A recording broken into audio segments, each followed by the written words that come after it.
Welcome to the ATP Project. You're with the hosts, Steve and Jeff. G'day, mate. How are you? Good. So, timing of supplementation. I know this is massive, right? So, we're talking about everything from... I remember when I was younger, we used to talk about bracketing technique, which is taking amino acids before and after training. When do you take products to increase testosterone? When is the best time to take caffeine and fat burners? Steve, there's a lot of good, bad, ugly, wives' tales, legacy thinking. So, mate, what do you want to talk about today? Right, well, there's two categories. Firstly, the sports supplements, and then there's the general supplements, we'll call them the other ones. Like magnesium. Like vitamins, zinc. minerals. And it's funny because I've talked to a lot of people. In fact, I was having a really deep conversation with somebody yesterday around when they become ill and talking about what's the first thing you reach for, knowing that they'd say vitamin C, which they said. Like, you know what, you're better off reaching for zinc. Yes. And echinacea, do you take that? Yeah, all the time. I said, no, you shouldn't. You should only take it when you're sick. Now, we've mentioned these things a little bit in podcast, Steve, but we're going to break it down for you today. When you should take supplements, when you should not take supplements, whether it's sports, whether it's health, whether it's hormone.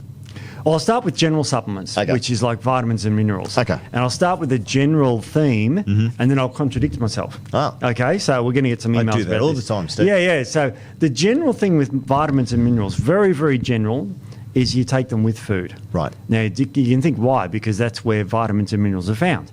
So if you're just sitting out there and you're wondering, you take a multivitamin, take it with food. Now, there's certain reasons why that could be a problem.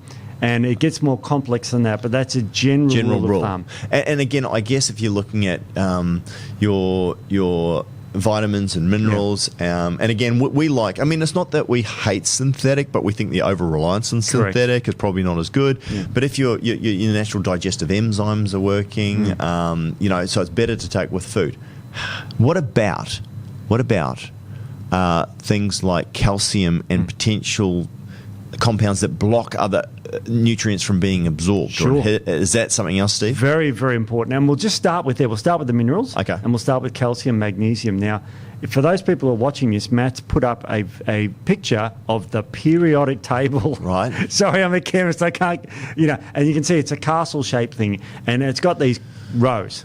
And there's a big chunk in the middle of metals, so we'll just ignore them for the time being. But at the ends, you've got these group 1 and group 2 and group 3 and all this. And all the ones in group 2 have got 2 valency. In other words, they've got 2 electrons in the outermost shell. Now, why am I talking about electrons in nutrition? Is because those ones are like the calcium, magnesium, and zinc. Right. Okay? They've got 2+ minerals.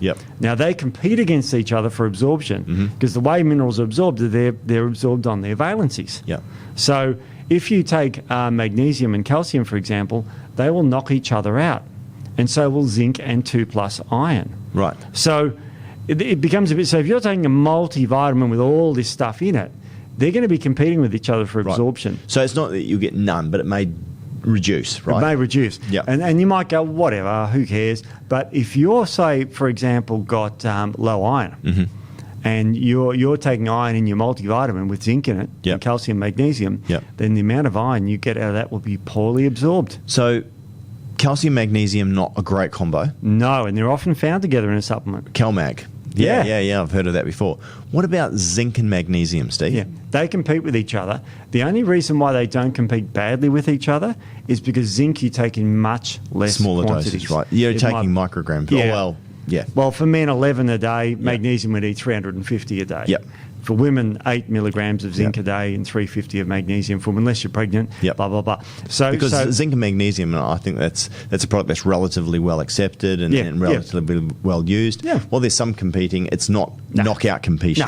And even if it was a 1-to-1 knockout, say a supplement's got 2 milligrams of zinc and 100 milligrams of magnesium, you're going to get 98% of those things absorbed anyway, because so it's not a problem. Right.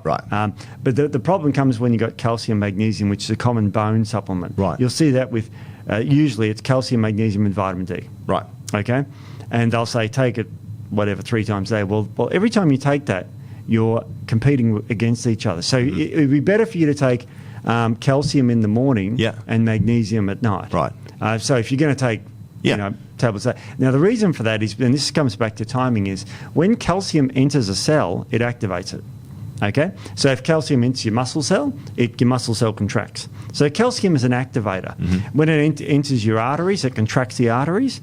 And have you heard of calcium channel blockers? Yes. Yeah, they're anti-high blood pressure things. They block calcium going into the muscle, so your blood vessels dilate and your blood pressure goes down. Right. So that calcium is an activator. Calcium goes into your brain, it activates it.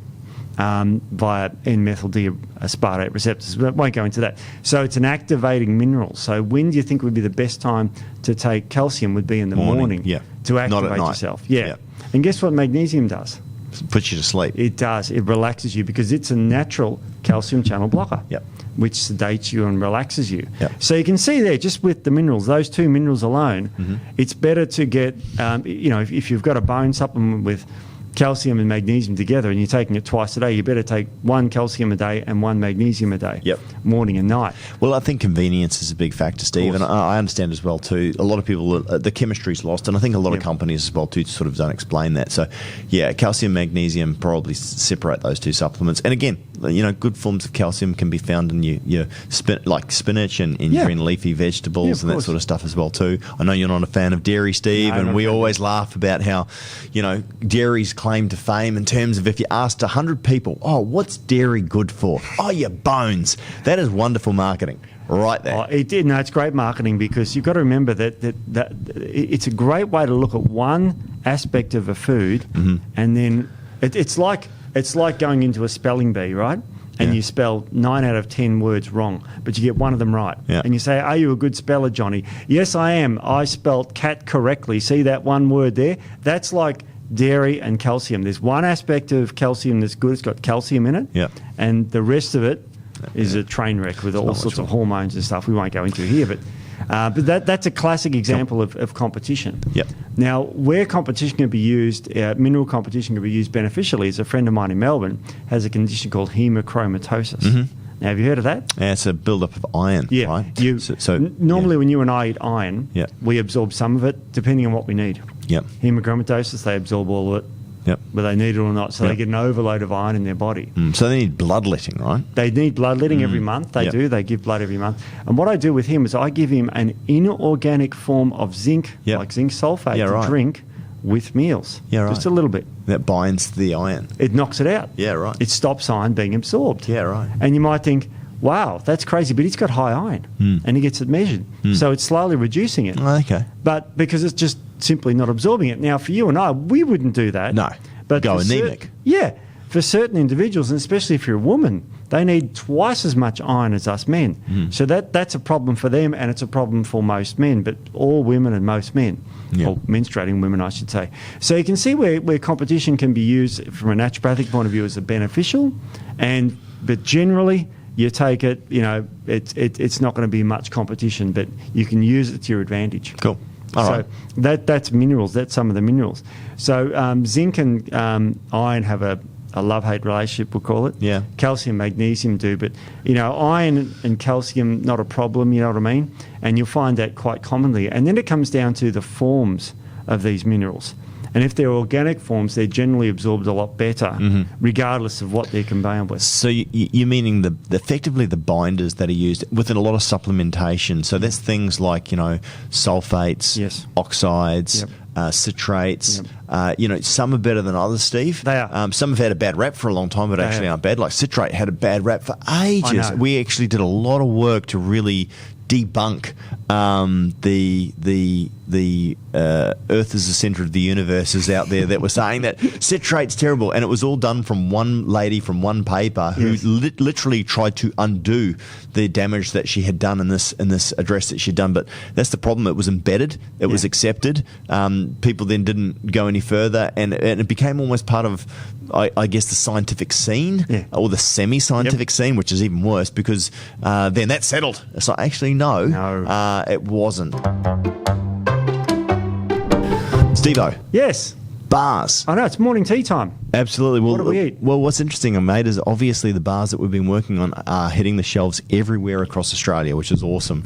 So they are now available in specialty. So that's all of your favourite local retailers, but also available at Woolworths as well too. Nice. Passionate love these bars, Steve.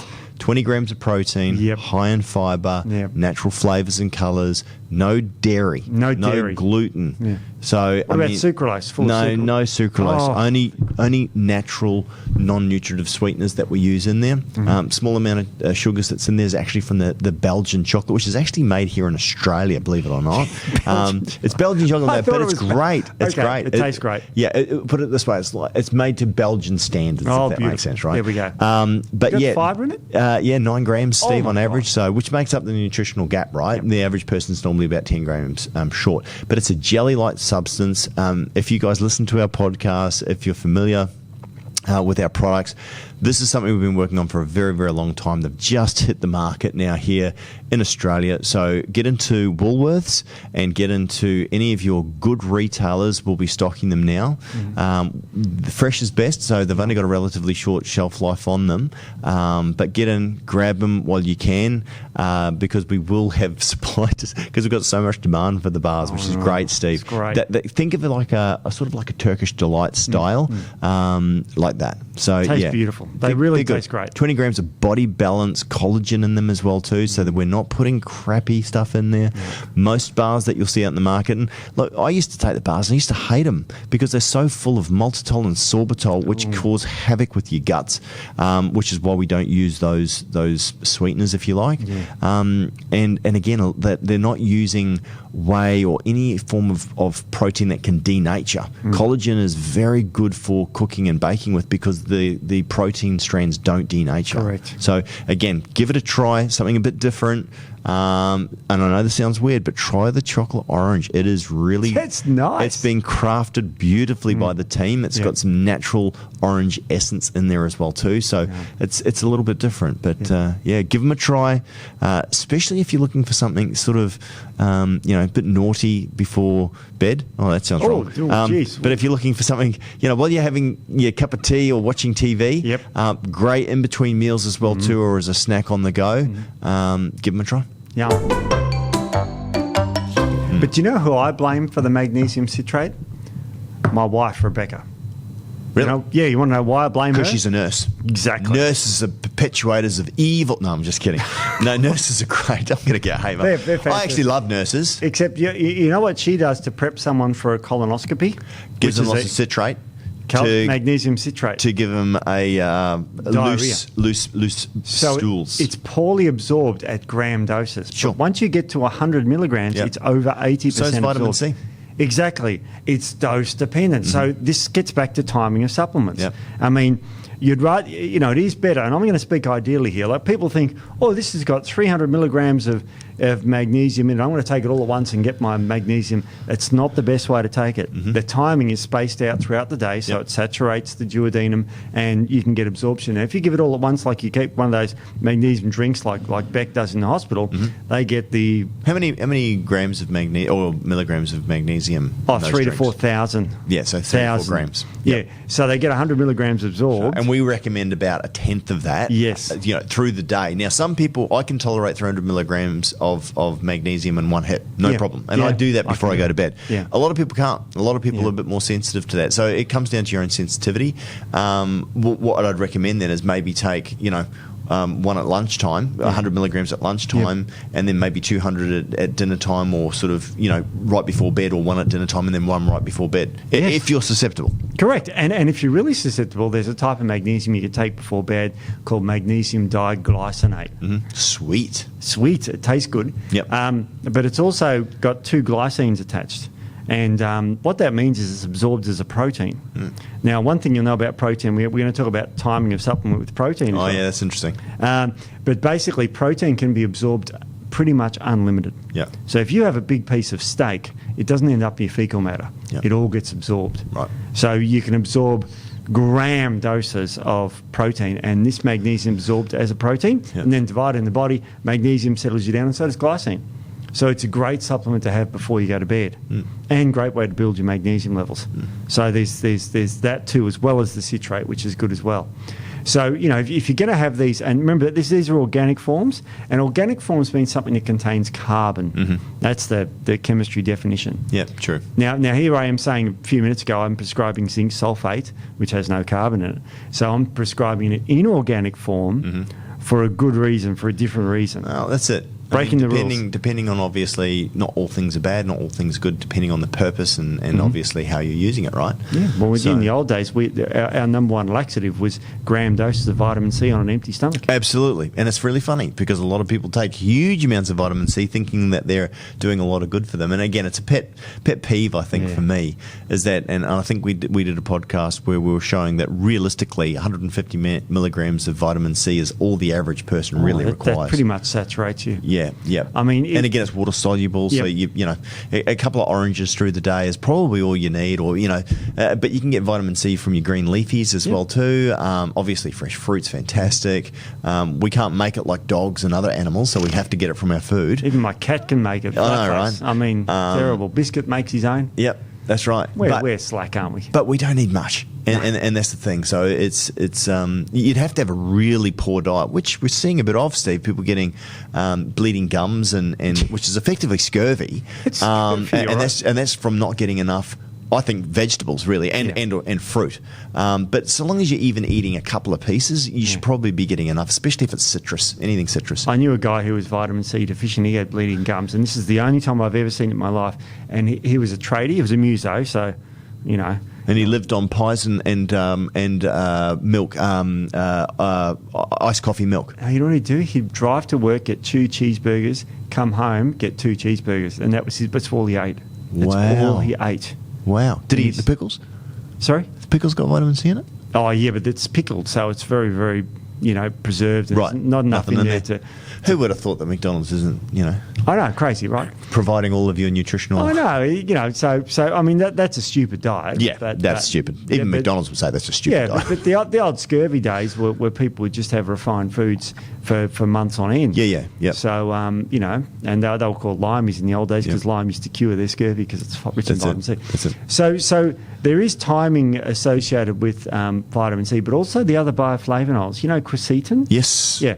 Quercetin's a pretty good agent to be antiviral, but it's also a great anti-inflammatory. Now, you take quercetin on an empty stomach. Yep. Hey, what's quercetin found in nature, Steve? Oh, any of the citrus foods? Yeah. Like particularly the peel.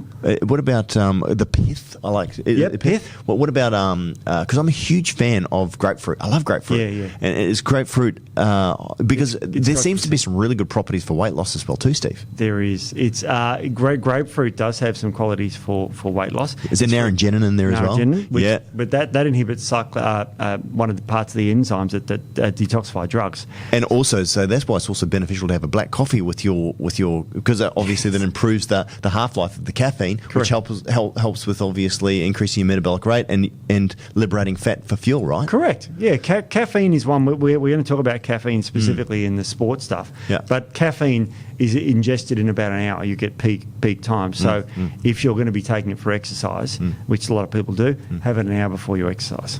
So there's weird, and I've got this paper that examines all this sort of stuff talks about when's the best time to take it. But at the end of it, we're going to compromise because they're going to be different times. And if you've got a supplement with all this stuff in it... I love getting you in a compromising situation, Steve. No, so we're talking about the minerals. And we've talked about bromelain. Now, general vitamins. We'll break the vitamins down into water-soluble and fat-soluble. Yep. Okay. For fat-soluble vitamins, the most common one is vitamin D, but it goes for K and E and vitamin A. The best time to have them is with a fatty meal. Right. So usually that's dinner. Yep, right. Now the interesting thing about fat-soluble vitamins is they stick around the body a long time. So a proper dosage of vitamin D, you can have it once a week if you want, even once a month. Yeah, right. And it'll stay around your body for a long time. If you take too much vitamin D, what's the side effect, Steve? Too much vitamin D, you get neutropenia, you get a suppression of the immune system, right, and you get nausea and vomiting. Which is funny, because everything's on a bell curve, because we know that... hypercalcium in the blood. Because we know that vitamin D is great for the immune system. Yeah. In fact, we think that most people are probably deficient in vitamin D. Most are. But it's funny, isn't it? Too much of a good thing. And this is what we always try and talk to people about, is that everything's on a bell curve. Too little, not good. Too much, not good. It's funny because we talked about homeopathy last week, and this is what they call the like cures like. Yeah, right. So if something at a high dose causes something at a low dose will help it. Yeah, That's one of the philosophies of Hahnemann homeopathy, which Hahnemann said. Yeah. scientists from yonks ago. And so for example, snake bite. Guess what they make the antivenom out of? Snake venom. Yeah. Yeah, I thought you were going to say, so go bite a snake. If a snake, yes. you bite one back. Wouldn't that be nice? But yeah, that's right. So yeah, antivenom is used from that. Yeah, there was something I think they only found the antivenom for. Was it? What was the last antivenom that they actually created? I don't know. And I was listening to this the other day. It was fascinating. I know that funnel web spider, they only synthesized, I think, an antivenom for the funnel web. I think it was in like 1978.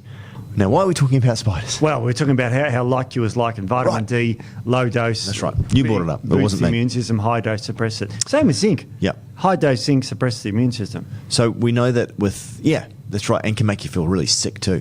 Yeah, if you take too much, it's got a high osmolaric pull. Now, does everyone know what osmosis is? Maybe not. If you have a high mineral concentration somewhere, it draws water. That's what osmosis is. Yep. Osmosis is flowing from a high concentration of water to a low concentration. In the stomach, you've got too much zinc, draws water into the stomach, makes you sick. Yep. And that's one reason why you shouldn't take multivitamins on an empty stomach. No, and I used to get really sick. Oh, did you? Way back when, yeah. Oh. Yeah. There you go. It's an experiment. You absolutely. And it did. It made me feel absolutely terrible, literally nauseous for probably about a good 2-3 minutes. Probably, like I'd take it, then I'd go for a run, and then I literally had to sit down on a park bench and wait for 2 to 3 minutes before the feeling would sort of start to subside. So. I'd love to know anyone's feedback. You know how they dry scoop these pre-workouts? Have you seen how many people have died from... Can you Google that? Tell me how many people have died from dry scooping their pre-workout. I mean, look, I think they call that the Darwin Awards. Have you heard of the Darwin Awards? Awards, yeah. It's like that. The way that some people kill themselves, seriously, it's like, my gosh, people do stupid things for likes. They do. It's Anyway. great. Oh, even before that, I know a guy, it's usually involved beer, people doing dumb things. But yeah, so try not to take multivitamins on an empty stomach. There are exceptions to that rule. So, for example, if you're drinking something with a supplement in it, that's already got water in it, so it shouldn't draw water into your stomach so much. So as long as it's dilute enough, you shouldn't get nauseous. Mm-hmm. Okay. So if you're having an electrolyte drink, for example, make sure you have it with a lot of water. Like, for example, you're running a marathon, you've got an empty stomach because you're running, you can drink fluids along with that with electrolytes in it, and that's beneficial for you. Yeah. So that's the time when you can take minerals on an empty stomach. And it's actually beneficial for you because electrolytes are minerals. No. Yeah, that's exactly right. So the vitamins, the fat-soluble vitamins, you take them once a week, once a month, once a day, whatever you want. Water-soluble vitamins. Now, let's say you're on, let's say you're very stressed out and you're on a B complex for your stress, which is quite a common thing. Sure. You take that with food 3 times a day. So lower doses throughout the day because they are depleted very quickly. Have you ever peed in the pool in summer? Never. And you can't prove it. And have you ever seen how sometimes, let me rephrase it. Have you ever seen pee that's turned very yellow? Yeah, dehydration. Dehydration or too much riboflavin, vitamin B2. Yeah, absolutely. It quickly goes through your system. It's funny, a lot of people judge their multivitamin by how it changes their pee yellow. Oh. It's like, well, it's pretty easy to just make one with a whole heap of B3, and just get the B2, yeah. B2, and just get the it's like, put nothing else in it, heaps of B2. That's it. And then get the yellow pee. It'll be yellow as. Yeah. Here's a bit of a bugbear of mine, so I don't know if this will make What do you call them? Bugbear? Bugbear. I say bugbear. You say bugbear. Oh, bugbear, I meant to say. I probably stuttered. Bugbear.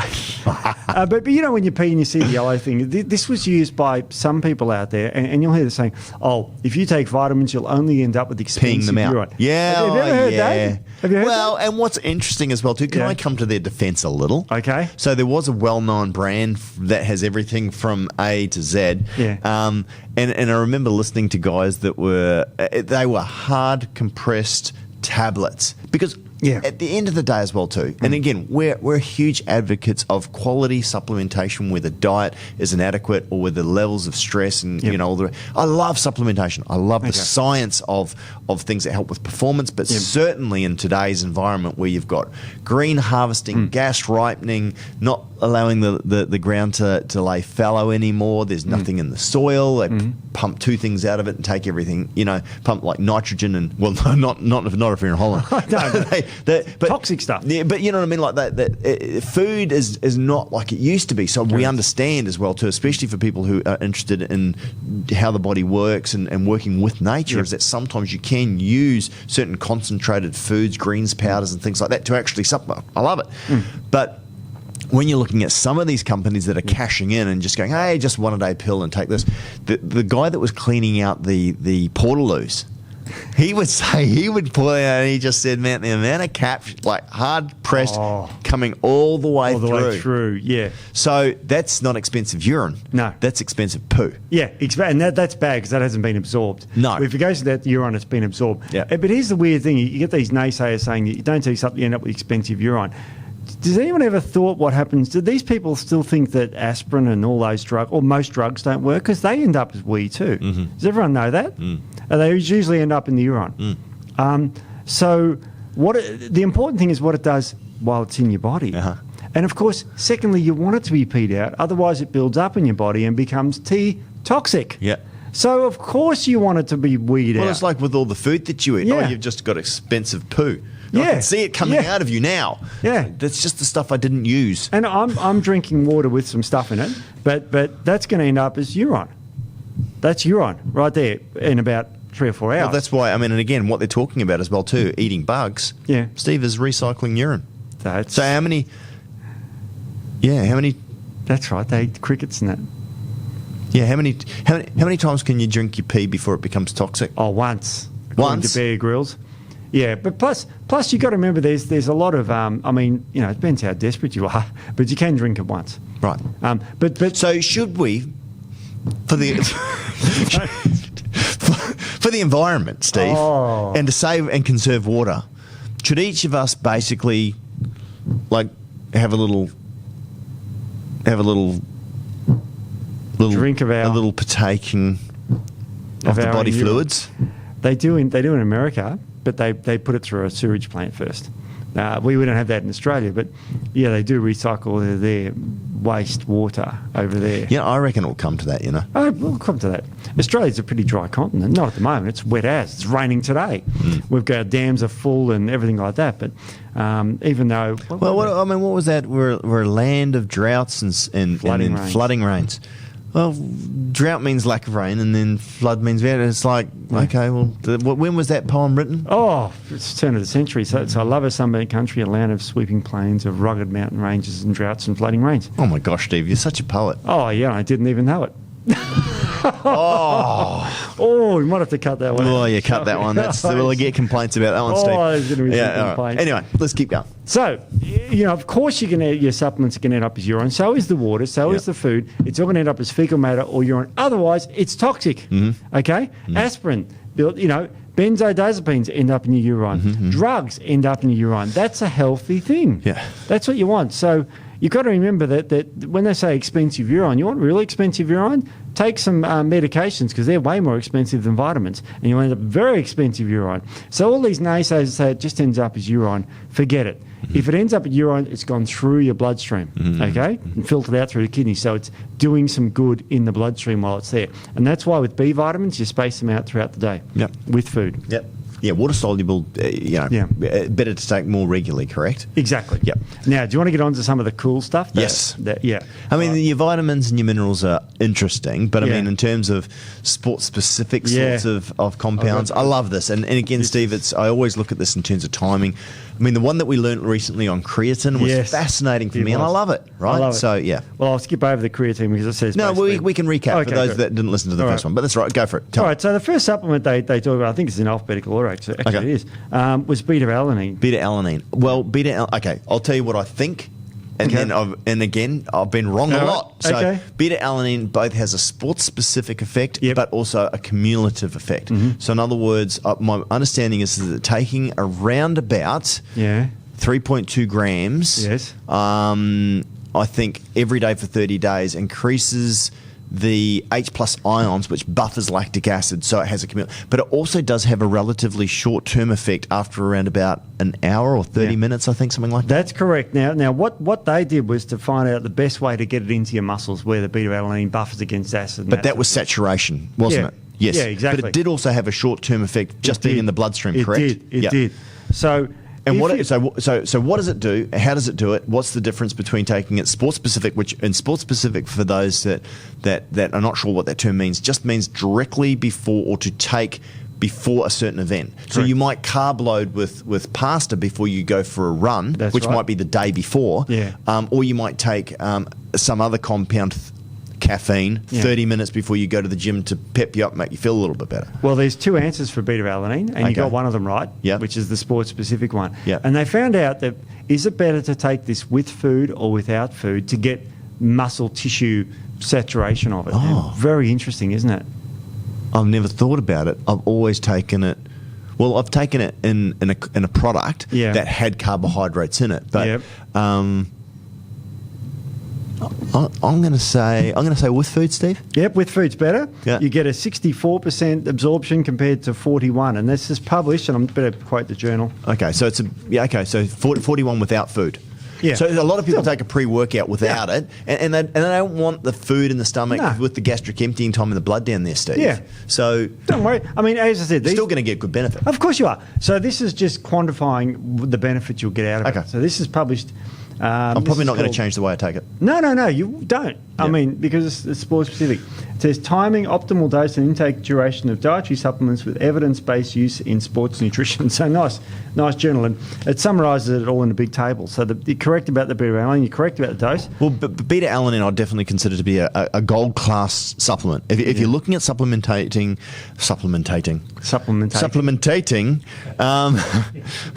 I pick on Americans for the way they say things. They say prelude instead of prelude. It's right there, prelude, prelude. What about aluminium? Aluminum. They're just nuts. They are Love nuts. you, American, but learn how to speak English. Yes. Anyway, instead of speaking American, I wonder what they speak in America. Anyway, so talking about beta-alanine. So it combines with histidine to form carnosine in the muscles. Yep. And therefore it buffers against acid. Awesome product. So basically, you can keep going for longer before your muscle starts to lose fluidity and becomes spastic and sore. High levels of oxidation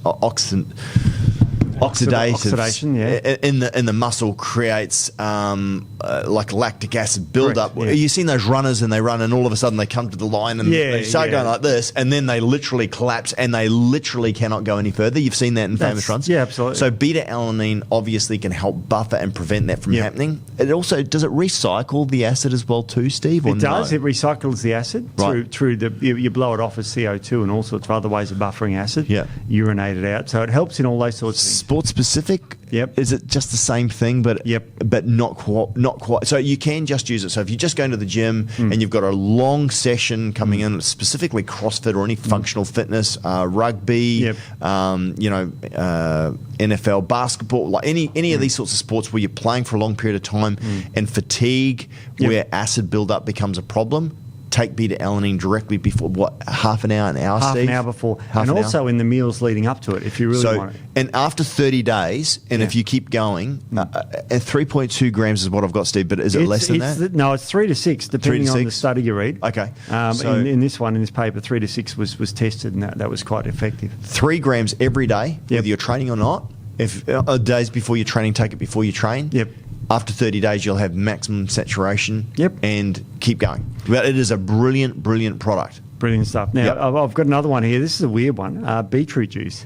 Because it was tested. Nitric oxide. Yep. So state dependent. Yeah. Which is kind of cool. Yeah. Without food. Without food. Yep. And I reckon probably, because it's in the oral cavity, right? Yeah. So I'm saying, Steve, probably as little as 5 minutes.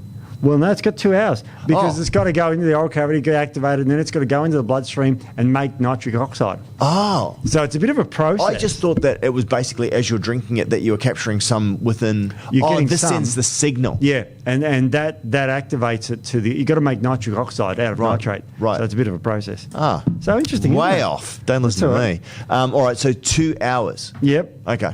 And, of course, these times are all different. So and that would only be state dependent, wouldn't it? Yeah. Or does it build up? It builds up, but it doesn't stay in the system for long. Right. So it's every day sort of thing. Yeah. Here's a short-term one that lasts about 2 to 3 hour half-life, is caffeine. Yeah. You can take things to obviously improve the half-life, such Yes. as white willow bark, so aspirin, things that thin the blood, right? Yep. Grapefruit. So, and is that because of the naringenin? Naringenin, yeah. It blocks the cytochrome P450 which is the breakdown, right? Yeah. So if you were then to take like white willow bark or aspirin and naringenin or grapefruit, are you getting a even longer half-life? Right. And the problem with that is if you're on a potent drug. Yes. So if you're on a beta blocker, that goes down the 3A4 pathway. Mm-hmm. So you end up with too much beta blocker, and your blood pressure will drop too low. So benefits of caffeine, and again, because again, this is very controversial. Yeah. Most people like it because it improves their performance. Correct. It certainly has an effect on. Does it actually help with decoupling proteins or uncoupling protein? It blocks adenosine. So how does it burn fat? It blocks adenosine, which allows you to release more adrenaline and noradrenaline. And noradrenaline particularly binds to the fat receptors that releases fat into the bloodstream. Yeah. And then you get other agents like carnitine to grab it and put it into the mitochondria to be burnt. Yeah. So that's a double. So you look for a supplement with caffeine and a carnitine or acetyl L-carnitine. What's the old ECA stack, which was the gold standard back in the 70s, 80s, right? Which is ephedrine, caffeine, aspirin. What did the ephedrine do? Ephedrine is like adrenaline. Yep. And so you get the adrenaline release. Yeah. That's what ephedrine is like epinephrine, which is adrenaline. Yep. The caffeine, of course, gives you more adrenaline release. Yep. And the aspirin blocks the half-life of all these things, so you get more of it. It just amplifies it. Yeah, right. Crazy stuff. Cool. That's why I was banging on. Okay. Yeah. Okay. So now creatine. You know the dose. Yep. And you know 3 to 5 grams. So 3 grams, but again, commercially, I think everyone's going to go for 5. Yep. 3 grams. And was it 30 minutes before? Yep. Yep. That's right. Now here's an interesting one. And in terms of, again, listen to the podcast on creatine. Taking more than 3 grams a day doesn't really have much benefit. No. And again, and we're quoting the godfather here, aren't we? Richard Kreider, who he is the godfather of creatine. He really discovered it, looked at it. So again, we're going back to the original. If you want to learn about creatine, how to use it, when to take it, he is the man. And he's got a great book. So his book is Essentials of Exercise and Sports Nutrition, Science to Practice. It's a beautiful book. So great. And this smart guy, a lovely guy. Great guy. Works down at the University of Texas, I think it is. So down there. Is it Southern Texas? I forget. No, University. Anyway, great guy, smart guy. I like him. He's such a nice guy. Here's an interesting one. What about sodium bicarbonate? Sodium bicarbonate. What? Sodium bicarbonate, which is... Na2CO3 is the chemical thing. Now, what it does is the carbonate binds with acid. If you think of carbonate, CO3, and you combine it with H2, you get H2CO3, which turns into CO2 and H2O. Wow. So it dilutes acid. Yeah, right. So it neutralises acid. Yep. In fact, we had a big acid spill in back at Cussons, this is in the 80s, where I used to work, and it was hydrochloric acid because that's used to make soaps and all sorts of other things. And I cleaned it up with sodium bicarbonate. Wow. And we went down there, and I was supervising the cleaners, and I said, "I'll put this stuff on it." And then it's cheap stuff; it's like chalk. Yeah. And they tipped it all over the acid, and it all bubbly because it gives off CO2 gas, carbon dioxide gas. And everyone ran because they thought it was going to blow up. I didn't explain very well that it's going to give off a gas. The gas is CO2; it's harmless. It'll feed the plants. CO2 gas. Yeah. Oh, global warming, Steve. Oh, there is that. The least of my worries when there was acid eating at the big containers full of tallow. But don't you love our planet? No, it's terrible. It was, but that's how you clean it up. Yep. And but everyone ran. Yeah. And because they were speaking Greek, I learnt Greek a little bit back then. I couldn't really say to them it's safe. I didn't know how to, because they didn't speak English. It was in Richmond. I only know one word in Greek. What is it? Malaka. Malaka means, and you ready for the beep? Wanker. Yeah. Yeah. So if you want to insult a Greek, you say, you ready for the beep?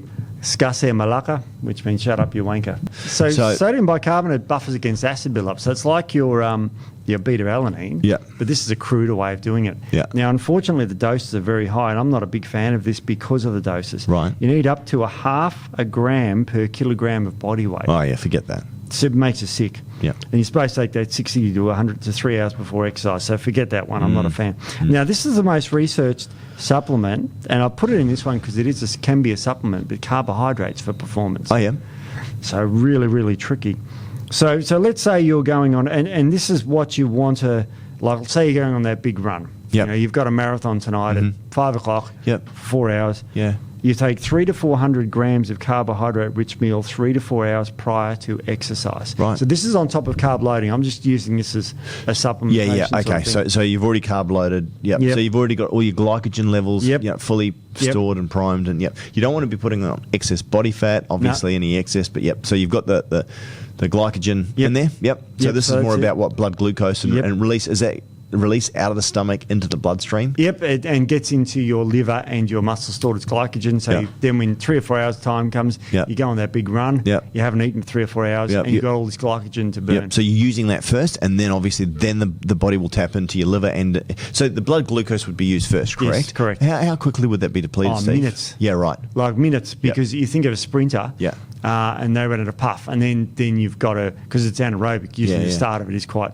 it's seconds if you're sprinting, but usually you don't sprint at a marathon.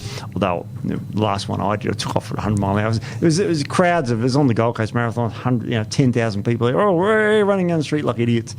To 1K I was a bit puffed. Yeah, that wasn't the smartest move. But let's say you're not smart and you run out of carbohydrates. You can have 30 to 60 grams per hour of glucose or maltodextrin in a 6 to 8% carbohydrate concentration if the exercise lasts for more than 1 hour. So that's a marathon. For me, it lasted 3 hours and 50-something minutes. So, you can have carbohydrates during the race as a supplement too. So, that's all good and that sort of thing. So that's how you keep the carbohydrates if that's what you want. I've heard, Stephen, I don't know if this is true or not, that what causes stitch is a myth. Is that like we don't know? Well, the current belief is that it's a splanchnic reaction, the spleen contracting to allow the blood to come out to supply you with too much blood. So, for example, let's say you've eaten a big meal and all your blood is hanging around your digestive system. Which you don't want. We talk about gastric emptying time a lot. Correct. But let's say you're stupid and you've eaten and you go exercise, you'll get a stitch easy because your spleen will contract. Because the old adage was, don't drink too much water before the game because you'll get a stitch. That's it. Is that true? It is if the water has carbohydrates. Okay. Or protein or calories. Right. Because then the blood has to digest it. Yep. And it takes it away from the muscle. But just drinking water before, so we're not dehydrating. No, kids, don't drink water. You'll get a stitch. That's right. So if you have juices, it could cause a stitch. Okay, but water won't. No, because it doesn't require any digestion. Do you believe the hypothesis that you put forward? Do you believe it's true? What, that you can get a stitch from food? Well, yeah, you can. Is it proven? It is. Because, it is proven. Because the blood goes there and not in the muscles. Yep. So the spleen has to contract rapidly to release a lot of blood for the system. And that's what causes the stitch? Correct. The spleen it does all sorts of functions, but it also releases blood when it's needed. It purifies things, does all sorts of things. But it contracts if you need blood. So say you're, got an open wound, then the spleen will release blood into the system like a little reservoir of blood. Yeah. And if you're asking the blood to go to the muscles and the digestive system, then your spleen will contract to give it more blood to do both. So if you've just eaten and you exercise, that's the stitch thing. Wow. Yeah, and you'll throw up. And your body will get rid of whatever's going on. Wow. Now, protein supplementation.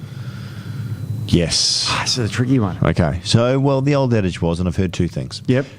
Bracketing, but specifically with the anabolic window. Yes. Which was up to an hour after training, was absolutely critical. You needed to get both carbohydrates and protein, and carbohydrates relatively simple to release an insulin spike, which insulin is very anabolic, and I'm getting to the protein in a minute.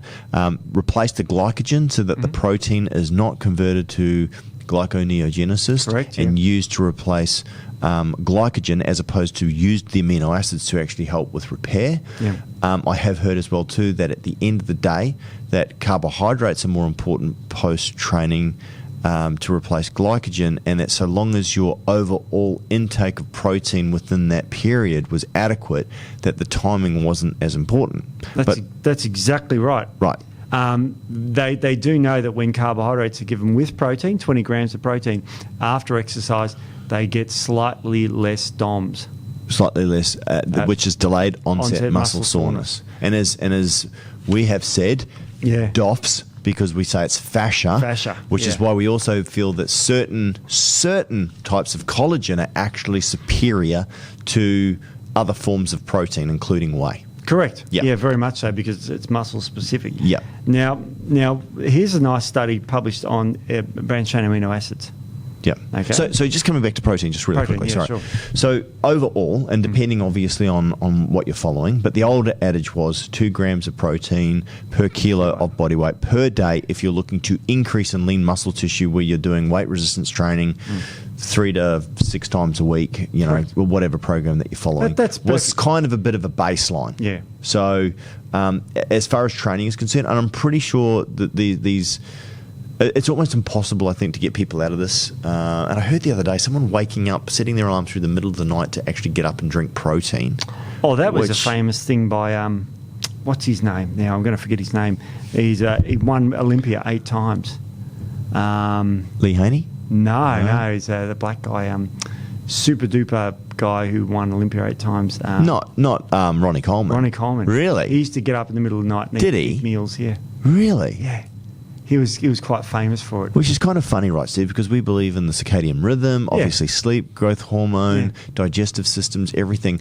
So long as your amino acid pools are done. And then people used to take casein protein because it would form this glob in the stomach and then slowly release amino so that your body it's not required. It's not required. Oh, he was just growing. He just, when he was in his growth phase, he just simply ran out of time to eat. Because he was massive. Oh, I see what you're saying. So he physically couldn't get all of the nutrients in. So effectively to get his, 6,000 calories a day or 8,000 calories a day or whatever. Probably 8 to 10, whatever he's eating. I don't know what he was eating. Okay. I understand. But that's over the top. That is over the top. But if you want to be Mr. Olympia 8 times, then maybe you have to do that. I just want to be Mr. Olympia once. Once will be fine. Yep. No chance for me. So branched-chain amino acids. This is an interesting study. I like this one. My most interesting study is coming up, by the way. Okay, yep. It's a really, really cool one, and it's got to do with what I'm drinking. Yep. Vodka. Oh, shh. Cut that out. Vodka. Okay. So, all right. So this one is, and I'll read the title, Effective Branched-Chain Amino Acid Supplementation Timing on Exercise-Induced Muscle Soreness and Damage, a pilot placebo-controlled study. Mm-hmm. So basically what they did was they said, when's the best time to have branched-chain amino acids? And it was after exercise, and or during exercise was the best time. Okay. Yeah, intra and post, I think people use. Yeah. I mean, so, like obviously a lot of proteins have branched chain amino acids in them. Yeah. You can get them separately as well too. So during exercise is a good time for branched chain amino acids. Yep. Not so much after, actually. I misread that. It's actually during or even just before you start exercising. It's a good time to have it to reduce your DOMs. Right. DOFs. Yep. DOFs. So that's a good one. Okay. So that's an interesting one. And essential amino acids and things like that obviously can be much beneficial. Yeah. The branched chains are leucine, isoleucine, and valine. Yep. They're part of the essentials. They are. They're 3 of the 8. Yep. And so you're always after all of the essential amino acids if you can get them. Yep. Now, what you don't want to get with that is don't take branched chain amino acids with sucralose. Yes. Don't take sucralose. Anyway, but specifically don't take branched chains. That's right. Why is that, Steve? Because it causes insulin resistance. That's and insulin right. helps with the recovery. That's right. So avoid sucralose at all costs. So read your labels. when you're looking at using a BCAA branched chain amino acid / essential amino acid. So for a start, make sure your branched chain amino acids are in an essential amino acid formula. Oh yeah, good. Make sure that if it does have flavouring or sweetened, that it does not contain sucralose. Yeah. Other non-nutritive sweeteners are fine. Especially the natural ones. They're always better. Yeah. I mean, you don't want to spike, but sucralose is in almost all the BCAAs I looked up. Yep. I couldn't believe it. Well, it's a 0-calorie, sweetener, right? Tastes good. good. I understand that. But, you got to think above the pack, Steve. You've got to think above the pack. And if you want to be above the pack, you want more growth hormone release, don't you? Absolutely. There is a way to do that. The best way to release growth hormone is just to exercise. And sleep. Yeah.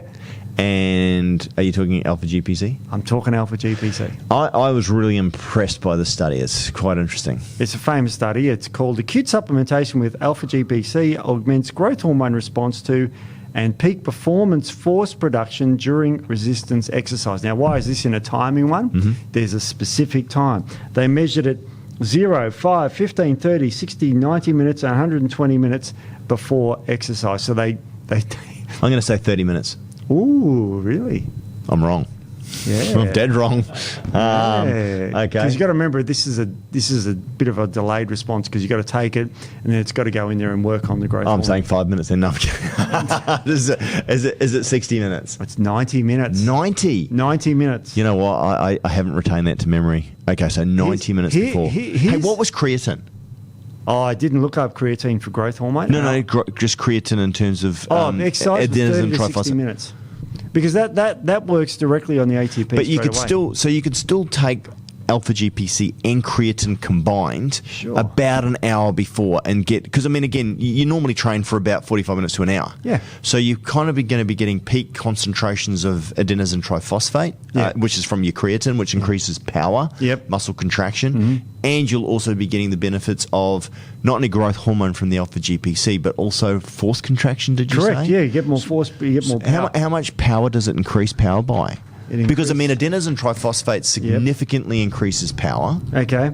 Yeah. So 14% for bench press. You get 14%. Wow. Now, here's the catch with alpha GPC, though. You need 600 milligrams. I love this, Steve, and this is really interesting. So we are doing contract manufacturing for other companies. Right, yeah. And we guard them with our life, so we're not going to say who they are. But what we're finding out in the industry is the amount of products out in the marketplace, and I won't get too much into it, that have it on the label but do not have it in the product. Because some of these things are freaking expensive. And I'm looking at it as well too, and in terms of the caliber and the quality of your supplementation, and it's relatively unregulated, really. I mean, there's regulations and all the rest of it, but I mean, in terms of who's going out there to test to make sure that the product is actually in your product, it doesn't happen. Yeah, exactly. So what we're noticing is that especially some of these compounds, they're freaking expensive, Steve. I know, because we this one is. We know the supplement really well. Your proof's got to be in your pudding. It does. And again, I think this is the thing, is that I think a lot of companies are clipping the ticket, Steve. I think you know that they used to do that with pieces of 8. Pieces of 8? Yeah, so with florins and that. So they had pieces of 8 because they could actually break them, right? Yep. The Romans used to do it as well too. So they used to get coins, and what they used to do is they used to clip little bits off the coin, and then they used to put that all together, and they'd actually make more coins, or take the gold off them, right? Same thing with this as well too. It says it has it on the label, but how do you know it's actually in the product? It comes down to a matter of trust. It does. And ask your company, how much is it per serve? And here's the weird thing. I've seen companies out there that put the highest one, I saw out in the market, and it contains sucralose. So I won't mention the name because I'm not a fan, but I saw one with 200 in it. Yeah, right. And so you'd have to take 3 scoops. And if you did that, your caffeine level in this particular product would be extremely toxic. Well, it's a good way to go. It's just ramp the caffeine, Steve. A good way to go. I'm talking Dry about. scoop, I'm just talking about from making money. Ramp the caffeine off the wazoo. Yeah. And look, I'm a fan of caffeine, so don't get me wrong. I mean, like, great, right? But not for everyone. No. I know I won't use caffeine, if I'm training late in the evening, because otherwise I'm just not going to bloody well sleep. Yeah. But mate. So I mean that study is great. So you can see that there's a little bit of a trend here with the caffeines and the beta alanines and the pre-workouts is about 60 to 90 minutes before you train. Yeah. And hopefully a lot of people are doing that already. Yeah. I mean, if they haven't. It's a convenience thing, Steve. I think a lot of people are just on the go. They're busy. They just jump in, they grab, and then boom. So, yeah. So your morning exercise, if you're going to have caffeine first thing in the morning, is try and drink your pre-workouty drink about an hour before your exercise, if you can. And if you can't, tough shit. If you get out there and you're doing it on fasted, right, then what you could do is when you come back, if you're not having breakfast straight away, you could get the afterburn effect by using it. Do you think that would still help? Yeah, it'll still help. Yeah. And it's even if I say 90 minutes and you take it 70, it's still going to help. Yeah. And you got to remember, alpha GPC is actually very good for your brain. You're right. So it peps that's largely what it's used for. Right. Cognition. Yeah. Really? Oh, absolutely. Okay. Alpha GPC increases a chemical in the brain called acetylcholine. Oh, wow. Yeah, it's a form of choline, alpha GPC. Yeah, right. In fact, the C in alpha GPC stands for choline. Right, there you go. And so, this is why alpha GPC also has this other effect. So it's good for your brain, but it's great for your muscles. Cool. So it's a good one. So to take all this, let's do a daily routine for someone. So they wake up in the morning, they have their pre-workout, which has got caffeine in it, alpha-GPC, whatever they can an hour before they exercise, beta-alanine if they want.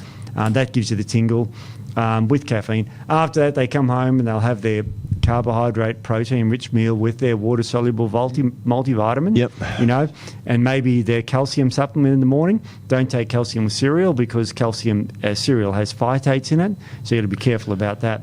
So if you're putting milk on your cereal, even cow's milk, the calcium's very poorly absorbed anyway. Wow. Okay. So even there goes one. So lunchtime, you have your water-soluble vitamins again. Dinner, so you have your fat-soluble vitamins and then your magnesium after that. I've summarised the whole seminar the whole thing in a nutshell, but that's a typical day for someone. Yep. And the Creatine, if you've got an inflammatory response, you have that between meals and those sorts of things. And the magnesium diglycinate, if you've got that, you can have that in the evening. Perfect. After dinner. That's sort of how you put all this together in a nutshell. Yep.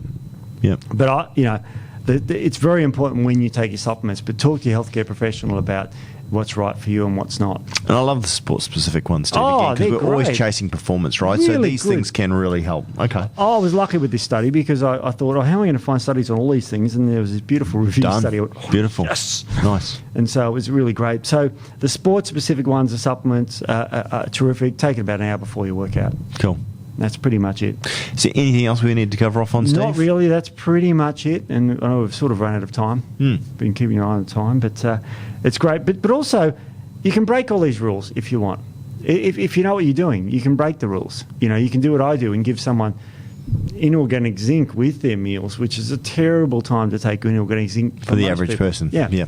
But so that's why you get personalised advice from your personal trainer or from your naturopath. Perfect. That's what you need to. Well, thanks, Steve. No worries. All right, guys. Well, thanks for listening, and we'll be back with more next week. All right. See you next week.